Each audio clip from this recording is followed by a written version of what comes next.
Welcome to Happiness Adventure. On this channel, each week we share a conversation about cultivating real joy in your life. And since relationships are so important to our happiness, in this bonus series, my friend Dr. Jenson, who's a great speaker and scholar, is going to be sharing with us his 12 steps for resolving conflict. I hope you enjoy it. Welcome to Happiness Adventure. I'm Lisa, and together we'll explore ways to cultivate real joy in our lives. How are you at sharing your feelings? Frankly, I'm not that good at it. Honestly, I've got a very narrow emotional bandwidth, and by that I mean I'm a pretty steady guy. So when things are great, I don't feel a whole lot different than when things aren't so great. I mean, fundamentally I don't, and I'm sure I'm stifled somewhat in that area. But what I've learned over time is that learning to understand and share feelings are really important, particularly in conflict resolution, because so much of it is about feelings. Don't yell, don't scream, don't put a bullhorn up to someone's ear. Instead, learn to share your feelings appropriately. My wife will often ask me how I feel, and here's my response. Fine? I actually make it a question because I'm never quite sure. And she will say, well, honey, that's a great way to define sandpaper, but not a great way to define emotions. There's a lot more to life than that. And what I've learned over time is I need to be able to identify what I'm feeling. You know, often when men, particularly, and by the way, I think men struggle with sharing feelings even more than women, who tend to have more of a emotional competency and ability, a portfolio to understand themselves than many men. And certainly that'd be true in my case. And so the difficulty we can have is that we need to learn how we're feeling about things and then be able to articulate it to the people around us when we're dealing with a conflict.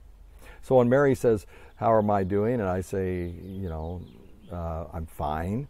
I just don't know how to share feelings all that well. But I've learned over time again that as I dig deeper, as I go deeper, I can actually start to communicate my feelings. Well, what you want to do in conflict resolution is determine really what's your feeling behind it. I met with a couple of my professors when I was a president of a graduate school some years ago. They were having a conflict, and they were angry at one another. They were getting a little bitter toward one another. They weren't talking. And I sat them down and I said, what's the issue? And one talked about their office. The other person talked about some activity at work or their job differences. And I said, go deeper than that. And so we talked further, and finally what came out is they both concluded that they were not feeling respect from the other person, that they weren't feeling appreciated and respected. And again, men more often than not will struggle with the lack of respect, and we're feeling hurt. That's what we're feeling. But it's hard to admit that because it doesn't seem that tough and macho. Once we were able to identify that it was a lack of respect and why they were feeling disrespected, they articulated that to one another, and then the other one understood the feelings that their behaviors and words were causing, and that led to a speedy conflict resolution. So learn to become a pro on your feelings. Understand them. Communicate them. Create a broader portfolio of how you feel, and then communicate those, but do it with honor, always speaking the truth, but doing it with respect. Don't use your feelings to explode at people, but to communicate with people authentically what you're feeling. And watch what that does to help you resolving conflict. So number 5 is learn to share your feelings appropriately. Begin that process. We just heard from Dr. Jenson about step 5 in his 12 steps to resolving conflict. Share emotions appropriately. In the comments section, let me know, is your default answer when someone asks you how you're doing fine?